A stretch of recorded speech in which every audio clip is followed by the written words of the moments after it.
Hello and welcome to my channel. For the new subscribers, welcome. And for the returning subscribers, welcome back.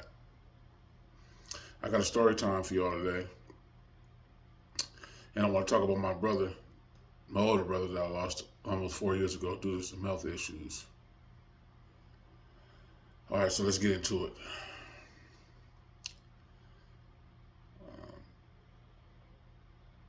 Yeah, it's been almost 4 years since I lost my brother. And not a day goes by that I don't think about him.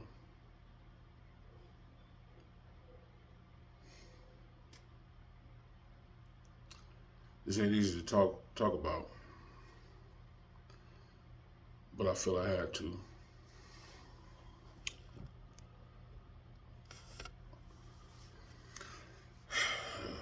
He wasn't just my brother. He was like a second dad, a protector, somebody I looked up to. He didn't even know it. He had that kind of presence that you just felt safe when he was around. Like any other older brother. You know what I'm saying? He just had that presence.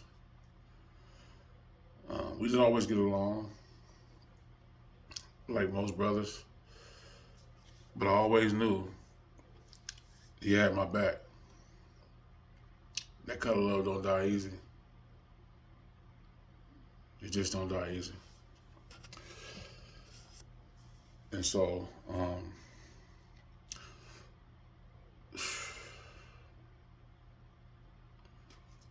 as I told you at the beginning of the video, he had some health issues that got worse over time due to him just not taking care of himself. Things he didn't always talk about, but I try to talk to him about it. You know how that is, with older brothers being an older brother. If you guys out there got any older brothers and how stubborn they can be, it's tough. And I think so for him, because he was trying to be strong for everybody else, and he wasn't telling us. That he was just trying to be strong for everybody else. So when somebody's here, they don't never tell you that stuff. But that was him, part of him being stubborn and hard headed, because he wanted to be strong for other people. Like, hey, I'm gonna be all right. So one day everything just hit at once, and even though we saw signs, nothing can prepare you for that kind of phone call.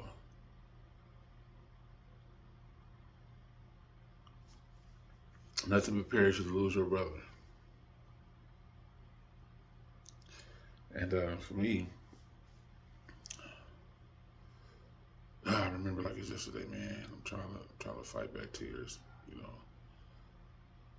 it's tough. It's tough. Um, I just remember when I got that phone call. That day was very hazy. I mean, it was like any other day. It was regular. I went to work and I got home, and I remember my sister telling me. I remember her telling me that my brother was in the hospital. Knowing me, out being a strong one, because that's he always was showing that to us, even though we didn't ask him, because of course he was very stubborn and didn't want to tell us. But I was being strong, like what's going on. And my brother, you guys, he never messed with the doctors. Like, he felt like he was let's say alpha male, and he can take care of himself. He don't need no doctors. And we all knew that he needed a doctor, but he was hard headed, very hard headed. Um, he just wasn't that kind of dude that just, like, when somebody tell him something, like, he always go against the grain. He always go against the grain. He always basically uh, tell people when somebody tell him something, he always tell them, "No, I got it, I got it. No, you ain't got to tell me nothing. I'm cool. I'm good. Don't talk about me. Let me talk about you. Let me ask where mama at. You know, don't worry about me. I'm cool. I'm good. You know." And every time he did that, he when we asked him, he just get angry. Like he didn't want to tap into that part of himself. Like being vulnerable, because my brother was always the strong dude to where he didn't want nobody to know that he had issues, even when he did have issues. He just didn't want nobody to know. And um,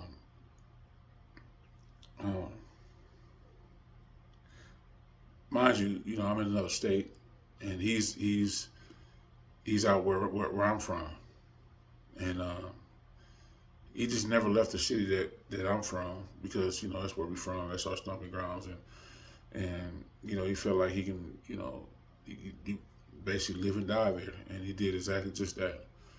Um, he would come out to come visit my mom sometimes, but he just stayed out there. He just didn't want to leave, and let's fast forward back up to got back up to that call.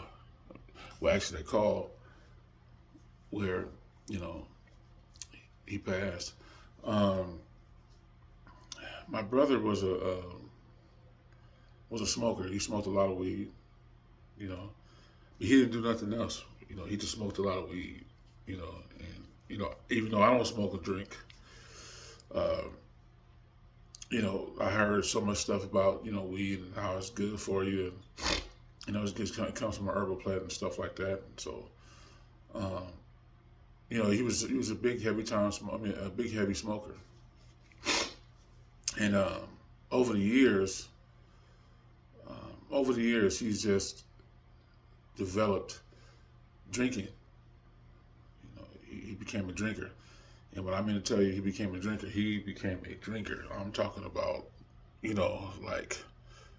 like basically drinking. If anybody out there ever drank or drunk some alcohol before, you can either do one or two things.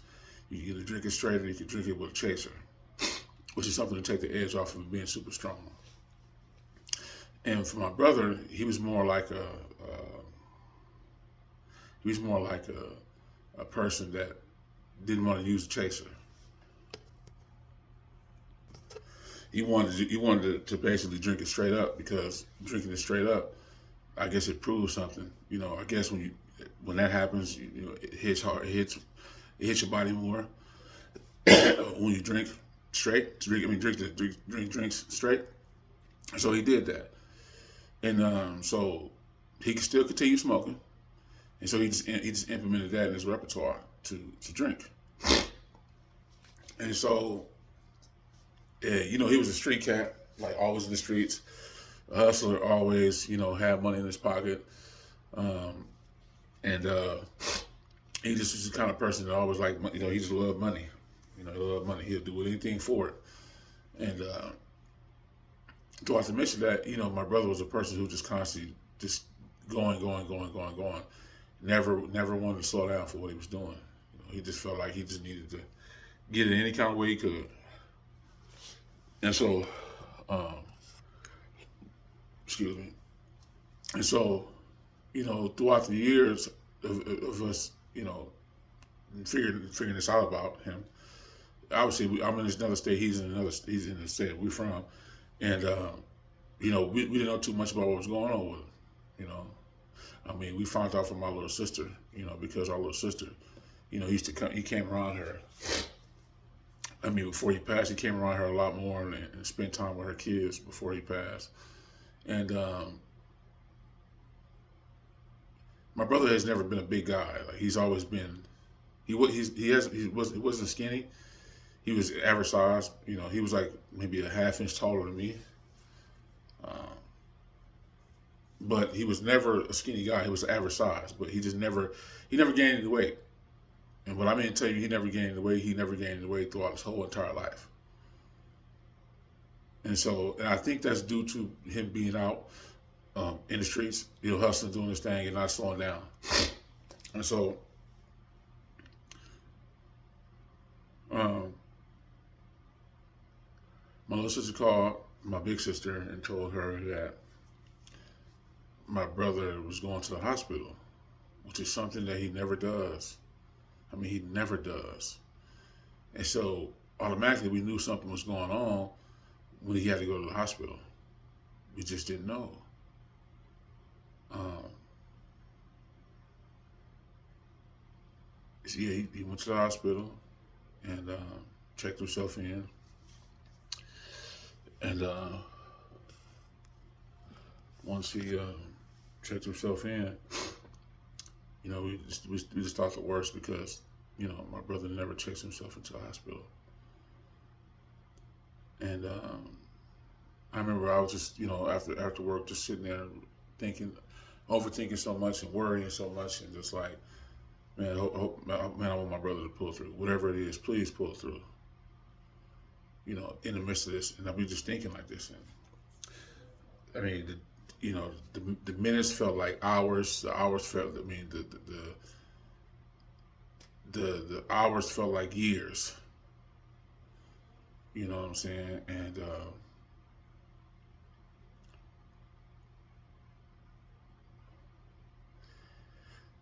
uh, he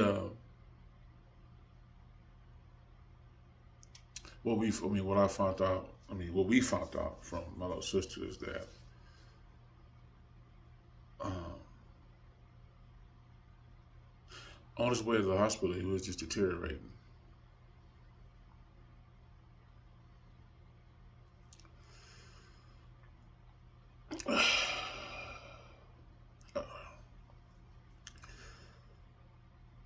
Yeah, he was deteriorating, and the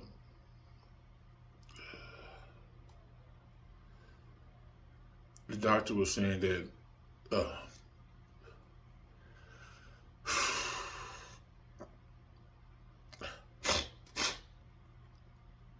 the doctor said that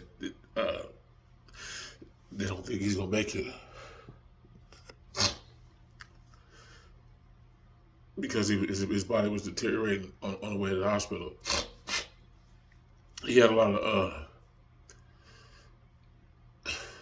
he had a lot of stomach problems, a lot of issues that that he just wasn't taking care of, and it just got worse over time. And uh, it just wasn't good for him. And so they had put a tube down his throat, and he was just in the hospital. And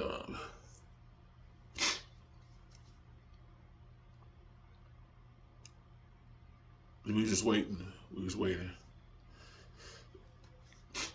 We was waiting, and during that whole time, while we was waiting, we didn't know he was just deteriorating. He just deteriorated, and he had uh, he had lost so much weight that I think his body was eating away at itself while he was in the hospital, and got that phone call,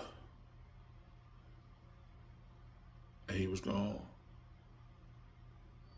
And I just remember my sister breaking down. She went to her knees, and then it set off a chain reaction in the house, and everyone just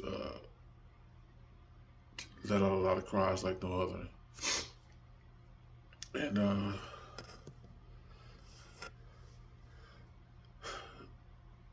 he was gone, y'all. He was gone.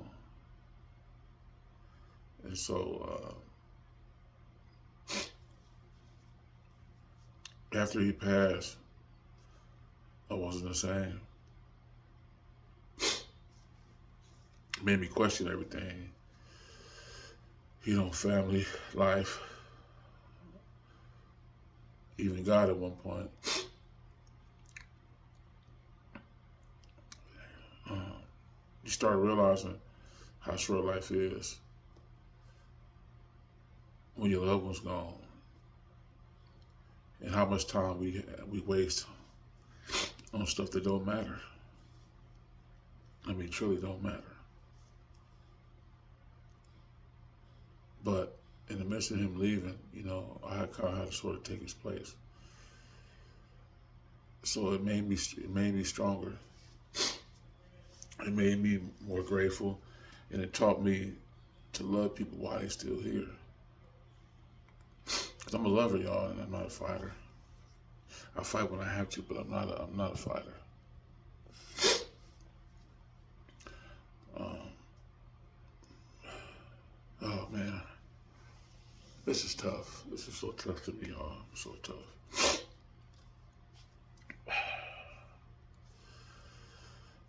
So I say all that to say this: if you lost someone close to you, I just want to say I get it. Grief don't follow a calendar.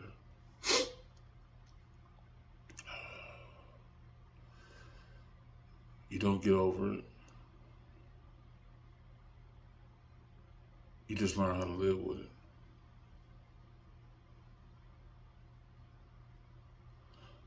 My brother may be gone, but his love, his lessons, his voice, I still carry all that with me. Even the stuff he didn't teach me just out of his mouth, he just basically was doing with actions. You know, so I hope this video reminds you to tell your people that you love them today, because tomorrow ain't promised. It really truly isn't promised, man. So you gotta live in the moment in every which way that you can.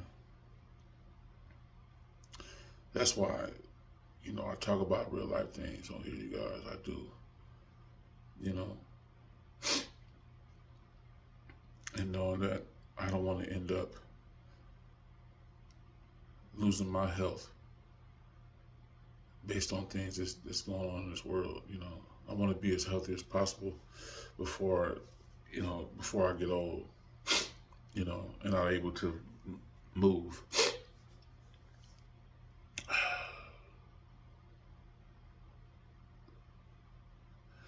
Thank you guys for listening. If you got anything out of this video, leave a like, comment, and subscribe. Share this video, you guys. I want it to get out there to everybody. And just love your family while they're here, regardless of the ups and downs. Love them. Because I'm a witness. I'm going through issues with my family right now, but I still love them. And so with that being said, y'all take it easy. Until the next video.